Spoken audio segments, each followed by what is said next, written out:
ॐ कल्याण्यै नमः। ॐ त्रिपुरायै नमः। ॐ बालायै नमः।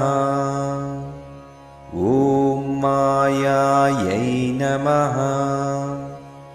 ॐ त्रिपुरसुन्दर्यै नमः। ॐ सुन्दर्यै नमः। ॐ सौभाग्यवत्यै नमः। ॐ क्लींकार्यै नमः। ॐ सर्वमङ्गलायै नमः। ॐ ह्रींकार्यै नमः। ॐ स्कन्दजनन्यै नमः।